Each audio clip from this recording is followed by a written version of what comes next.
Hey, it's Aaron the Ho, and today we've got an up-close video for the Lifeproof Nuud for the iPhone 5S. Real usage, real reviews. Mobile reviews, .ca. So the Lifeproof Nuud for the iPhone 5S is a fully ruggedized waterproof case. You can drop it from 6.6 feet as well as it being waterproof up to 6.6 feet. Now the coolest feature about this case is the fact that it does all that and it doesn't have a screen protector. Now Lifeproof on their website says that they designed their case with the latest and greatest protective technologies, which is why their cases are so light, thin, and durable. Now we've done a lot of nude reviews for Lifeproof already, and it's kind of true. Their cases, especially the new ones, they're pretty well built. Now the entire front piece of the case is basically a giant rubber bumper that is glued to a hard plastic frame. Power button sits inside this rubber bumper, as well as the mute ringer switch and the volume buttons. Now in the corner here there is a plug for the headphone jack, and it's attached to the rubbery bumper. Now if you're wondering if you could actually install a wrist strap, well you can. You just have to pull the rubber plug out of the rubber bumper and then thread your strap that way. Just make sure that you reinstall the rubber nub into the headphone port, or else it won't be waterproof. Now the headphone jack has a threaded piece, and Lifeproof does include that, so you can wear your waterproof headphones and go swimming in with it. The front part of the case also has a pretty big hole for the lightning port connector, and the speakers are covered by a fine wire mesh. These ports are theoretically designed to increase acoustical abilities of the sound coming from the iPhone. The earpiece speaker at the top also has a fine wire mesh covering it. It almost looks like a piece of plastic, but if you look closely enough, it looks like you can see the little hatches and whatnot. Now on the front, the Touch ID actually isn't a full circle. It's kind of a 80% circle, I'll say. Now the back of the case is pretty nondescript. There's really nothing special about it. It is transparent, and Lifeproof claims that's to allow you to see the brilliant Apple design that is the iPhone 5S. It doesn't have a lot of texture, and it feels very, very slippery. The edges are raised. It actually looks a little thicker than it actually is. Now the camera and the two-tone flash are fully protected. For the two-tone flash, there's this plastic wavy thing that protects it, while the camera lens is actually covered by another piece of glass called crystal clear.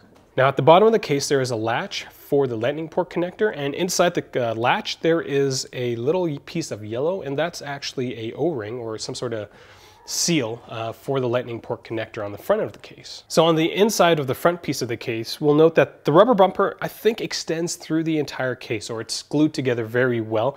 Now it's not very soft, but it's not completely hard as well. You can compress it a little bit. The volume buttons kind of poke through the rubber bumper as well, as does the mute ringer switch. Now we will mention that the mute ringer switch there's actually another piece inside of it. It's this gray little plastic piece, and if you lose it, you will have a very hard time trying to get to your mute ringer switch. We've had a couple of people with the Free who have actually lost that piece, so just be careful.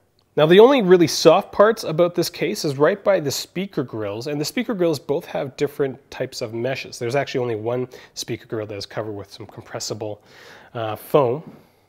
Now the plastic that allows you to use the Touch ID feature of the case, that is basically just glued on, and for the part that's actually very circular, it's glued onto the case very well, but the top part where it's kind of little, where the top of the circle's cut off, that place is just glued on by a couple millimeters of the plastic. So we're not quite sure how well that will last. We're in the process of testing it right now. So, check out the full review to see how well that plastic Touch ID thing works. Now the neatest thing about this case is the lack of a screen protector that provides the waterproofing.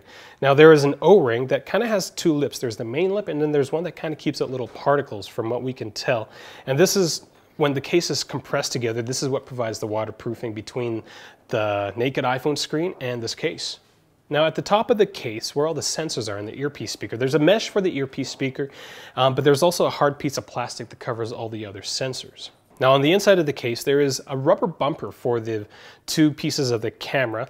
There's a bunch of these little ridges that the iPhone actually sits on, so the iPhone doesn't actually sit completely flush on the back of this case. It sits kind of elevated, and we're told that kind of helps some of the acoustics of the case. Now the biggest part about the backside on the inside is the actual O-ring.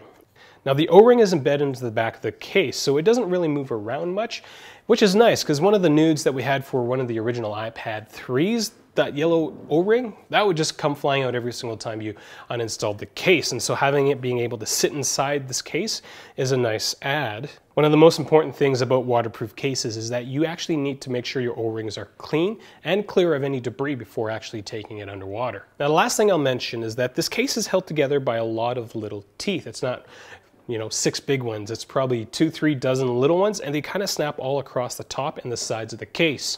There aren't many teeth at the bottom of the case, but that's because there's a latch that holds everything together. If you have any questions about this case, do leave them in the comments section below. At the end of the video, there's annotations for the full review as well as comparison videos between this case and other rugged cases that are Touch ID compliant. Check out our Google Plus page as we do one accessory review every single week. So we focus on one accessory and then we produce a series of videos for them to make sure that you have the best information possible when making your decisions. Find us on Twitter and Facebook as well. You can ask us questions there as we're pretty active on all those wonderful social media platforms. I'm Aaron the Ho. I'm a reviewer at mobilereviews.ca, and well, this is a pretty promising ruggedized case for the iPhone 5S. Thanks for watching.